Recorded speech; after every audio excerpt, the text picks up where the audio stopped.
Hello and welcome to the Otaku Network podcast. My name is Steve. And I'm David. And we're into week 8 of the 2025 summer anime season. So this week in the Summer Hikaru Died, we pick up where the last episode left off, and Yoshiki is desperately trying to clean the blood out of Hikaru's school dress shirt. Hikaru's grandfather pops into his house, and he decides to ask him if he knows anything about this thing that people keep mentioning, Nanuki. As his grandfather falls into narcolepsy, he utters a few semi-coherent things about ancient practices and contracts and rituals and whatnot and blah, blah, blah. More mystery, you know. Murderer Village. Yeah, Murder Village. Kind of getting the boys up to speed with kind of where the viewers are and their understanding of what's going on. Following day in school, Yoshiki runs into Asako, who tells him that since the strangeness of the night that they did the sleepover, she has lost the hearing in one of her ears. Hikaru shows up pretty quickly afterwards, and he kind of guilt trips him about fucking up their friend's hearing. And Hikaru doesn't totally grasp the gravity of the assault, but says at least she survived, as if that's a consolation. At least she's not dead. Yeah. In the classroom, Yoshiki's attention is suddenly distracted by a naked man in the courtyard with a knife. Fearing attracting the yokai's attention, he distracts his vision, turns away from the thing outside that's making noise and apparently causing a commotion as the rest of the class notices it and rushes to the windows. Just as he's about to have a nervous breakdown about the whole class getting haunted by a strange yokai, Hikaru tells him it's okay, it's just a normal human being. At which point, he finds some of the school staff members trying to calm the situation down. At which point, the man shoves the knife into his throat. The kids kept doing school, apparently. Yeah. At this point. You'd think to be like, all right, time to go home. Class is canceled, let's get some counseling. You all just witnessed a self-removal from game. An Alt F4, if you will. In the aftermath of this, Asako is again talking with Yoshiki. And she brings up that she has been sensing more and more of people being having things within inside of them. She talks about how their friend Maki was injured by one of the other members of the baseball team, kind of going berserk. And then she also talks about how she senses something inside of Hikaru. And Hikaru plays it off saying, you know, he probably is strong enough that it doesn't affect him because everything's okay. Also the fact that she sensed something inside of the guy that... Yeah, that's what kind of brought it out. Himself. Was the guy who took himself out in the courtyard, that he had some kind of possession within him, which Hikaru pretty much had confirmed with Yoshiki as well. After this incident, Yoshiki and Hikaru go to the library to look up older maps of the region, because Yoshiki has noticed that some of the names of what used to be separate villages in the area have some macabre concepts to their names. And after finding a collection of maps done at the end of the 1800s, they notice that the areas in question form what appears to be the shape of a human body. In the process of their examination and speculation, the librarian comes over to kind of shush them and notices what they're looking at. And so they end up talking with her and finding out that she is the daughter of the old woman that Hikaru had killed in the first episode. And so they start talking to her about Nanuki, which she says she doesn't really know anything. She remembers that her mother had told her about going on to the specific mountain where Hikaru had died and seen something horrific. It kind of shifted her life's trajectory.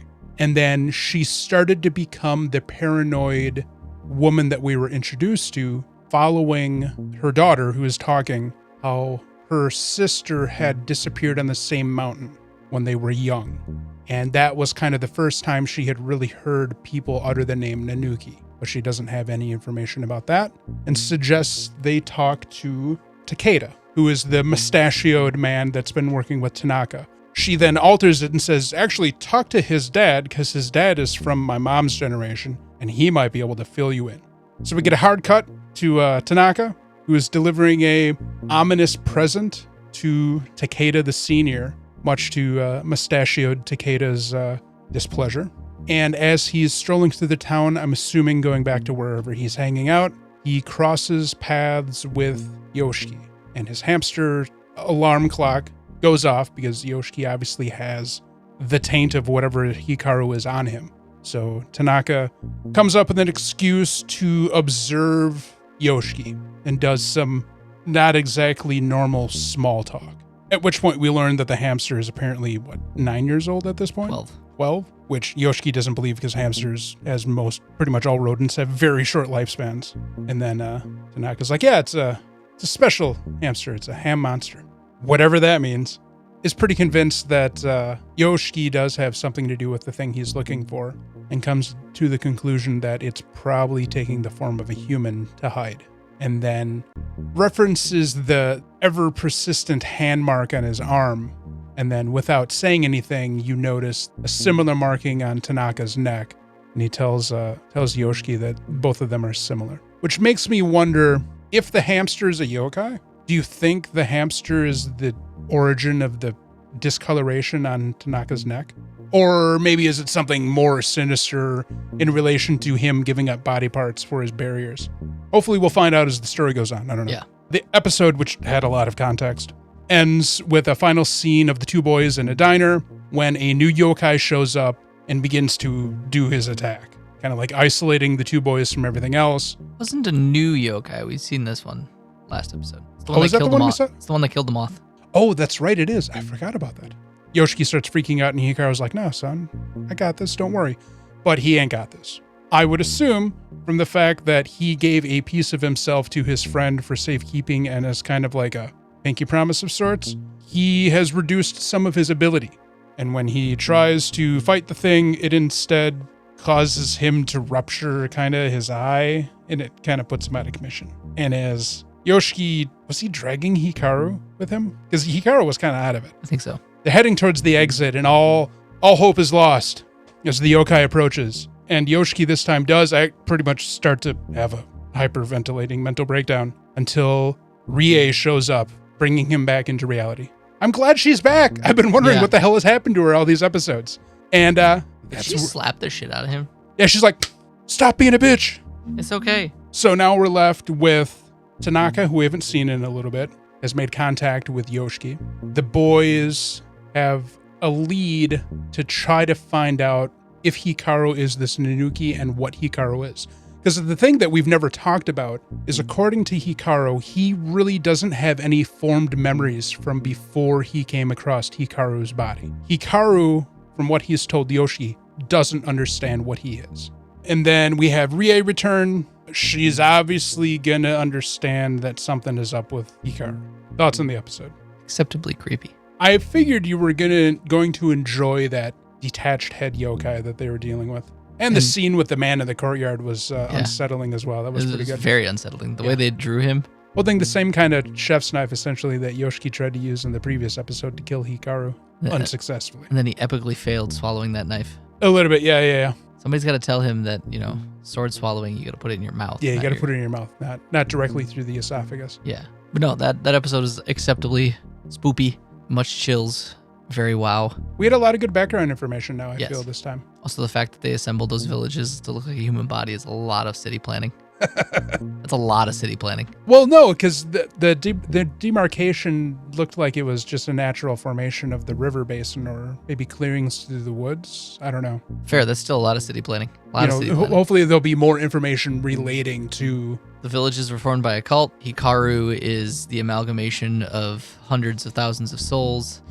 And, yeah, because he is this world's devil. The librarian that they were talking with, she was recanting how there were legends of the god in the mountain. Yeah. That the people in the village... The cursed god. Well, it wasn't cursed until the one particular village had suffered a cataclysmic famine, which led to a lot of the residents dying. And then she's like, from that point, he essentially turned into a cursed god and didn't elaborate anymore for a variety of reasons, I'm sure.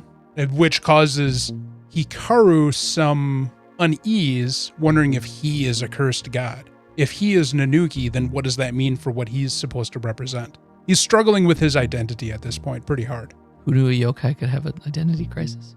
I guess that happens when you become intimately connected with living human beings who are complex things, instead of just forces of nature. Yeah, homie fucked up.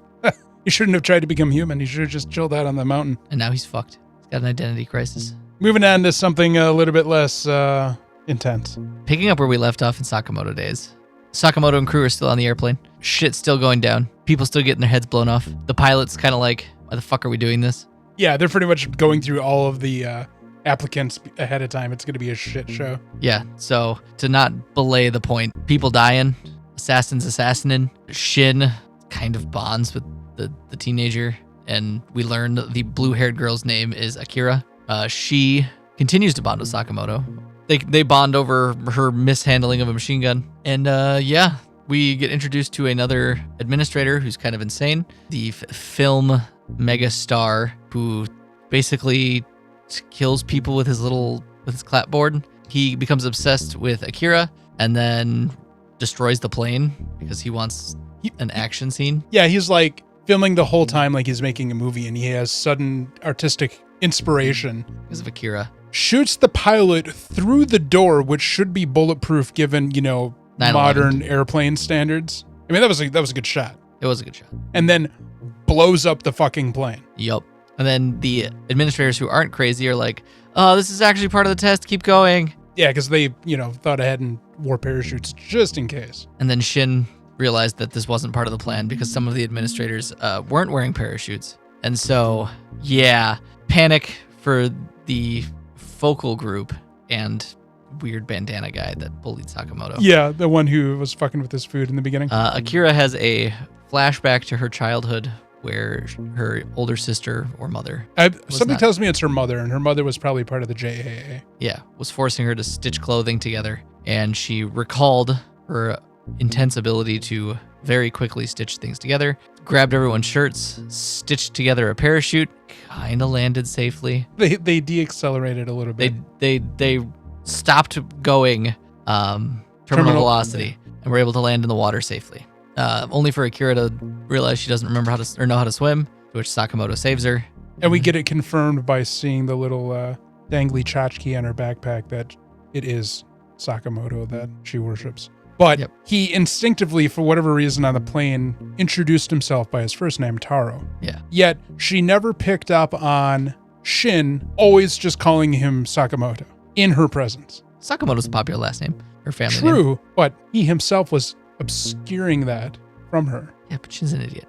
I know. But we love Shin. He's a lovable idiot. Then post-credit scene, we have the adventures of Heisuke and Pisuke, where they try to sell a jewel and then don't because meat buns. I love him. He's an idiot. And so's Pisuke.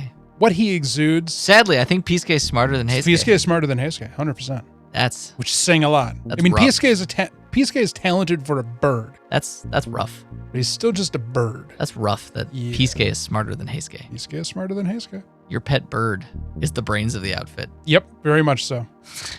100%. But yeah. That's why we love Heisuke. In typical shonen fashion, it's very easy to just zip through the definition of the episode. Yeah. There's just a lot of killing on the plane, and then they were falling for about 10 minutes, and then after credit scene. That director character was so stupid. He's going to come back. Oh, he survived. He survived. I hated him so much.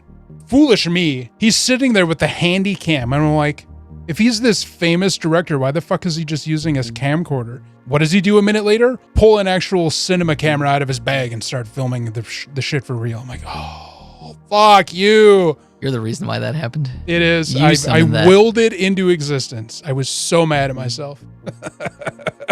I still continue to like the show. There's one major reality break that I forgot to mention in the last episode. The kid, the psycho 14-year-old. Yeah.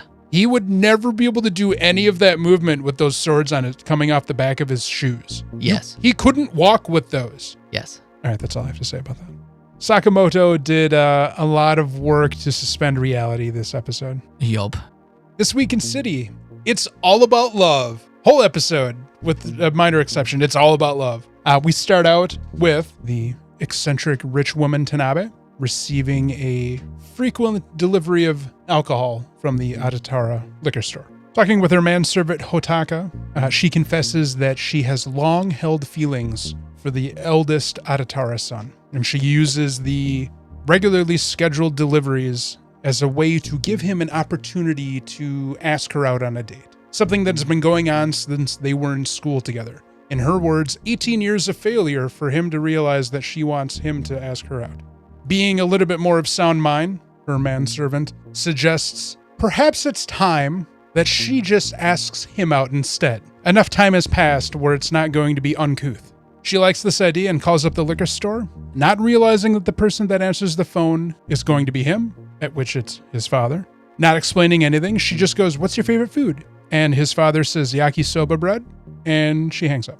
And then directs her manservant to hire a chef or a baker to begin working on the perfect yakisoba bread that she can use as a way into her beloved's heart.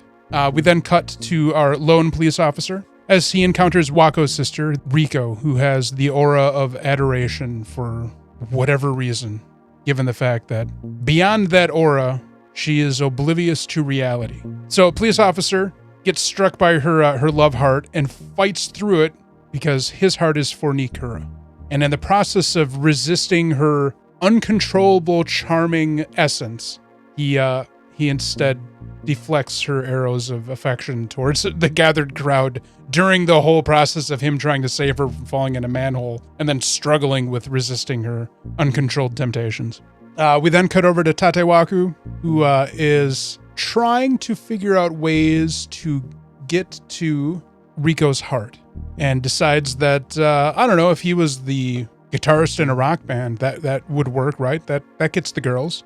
Echan and Matsuri quickly understand his plot and bring up the idea of, let's just start a band together, at which he refuses at first, and then it devolves into them trying to figure out a catchy, modern band name that's not already being used, much to their own failure. And it ends with a pun where he wonders if Bon Jovi is available, by tying it to the joyfulness of the annual Bon Festival. Tatewaku is not. What character in this show is smart? The manservant? Wako's actually kind of smart. Okay. She's just airhead. No, she does dumb things. She's airheady. She's better than her sister, who is... Has Riko ever said any words? Like, has she ever talked in this show? I don't think so. I don't think she has. I don't think so. There's nothing behind her eyes. Yeah. She just smiles and everybody's smitten with her uncontrollably. And that's kind of how she wanders through life. And she just does it unconsciously. Like, she doesn't understand why everybody is doing the things around her they're doing.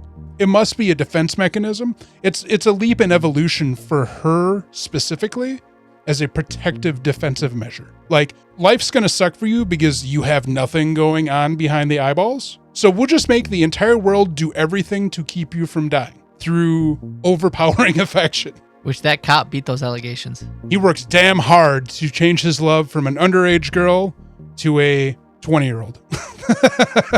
Which he could be about 20. Could be, yeah, he could be not much older than... He's probably around Wako's than age. Nikura, yeah.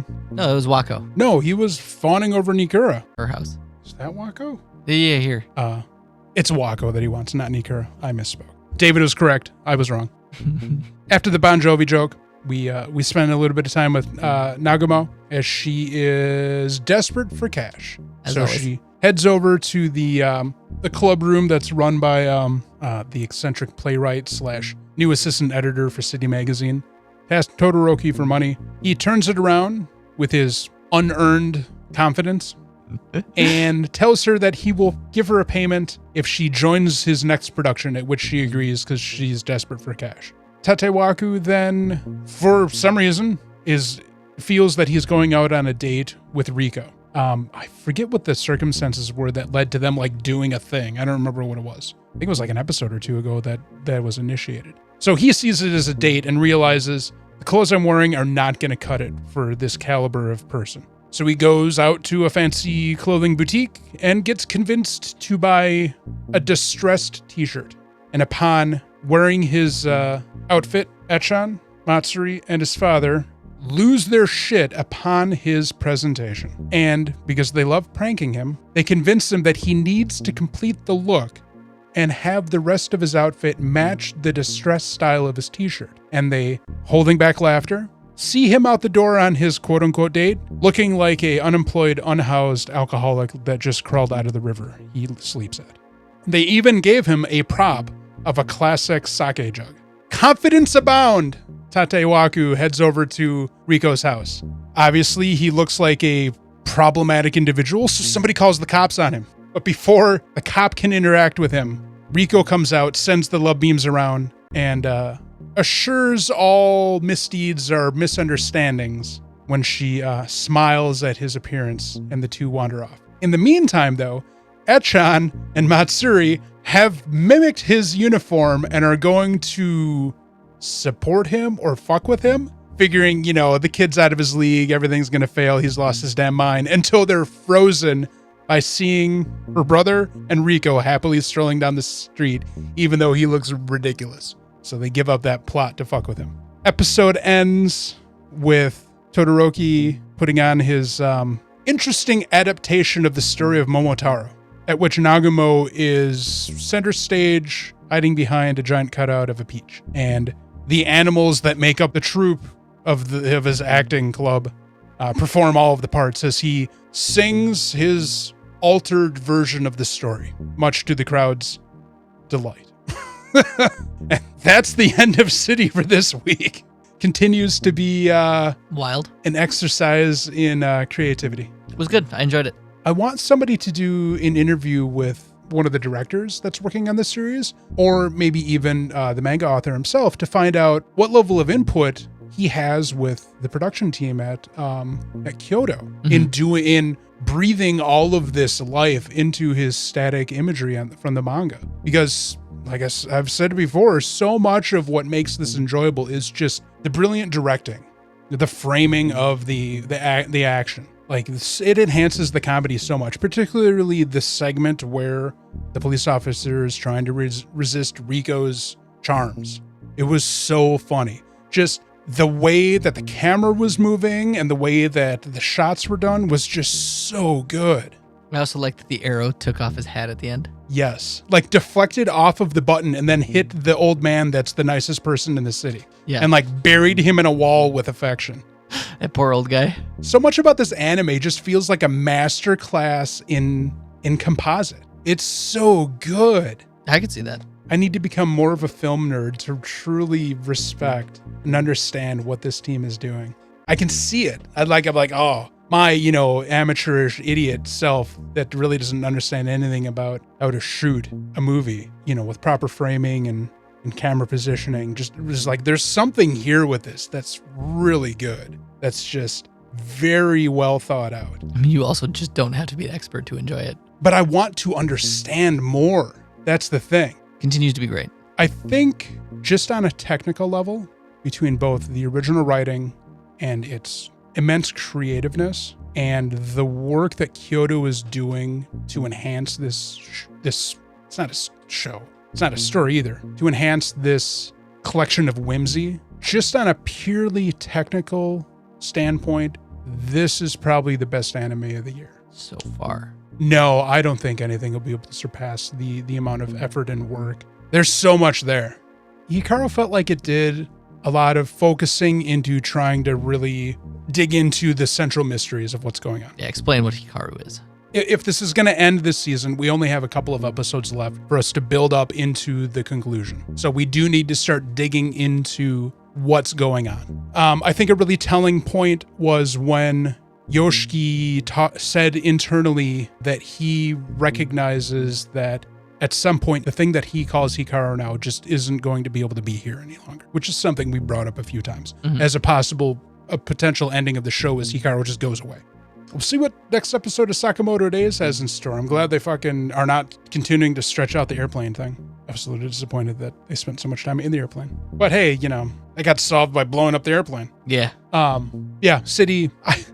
This is starting to hurt me now that I'm thinking about it more. I feel like I need to just suddenly take a crash course in film directing so I can appreciate City more, because I feel that there's just shit I'm just not appreciating enough. I really feel that way. I think there's so much work being put into this that if you don't know, you just don't know. You're like, oh, this is fun and pretty.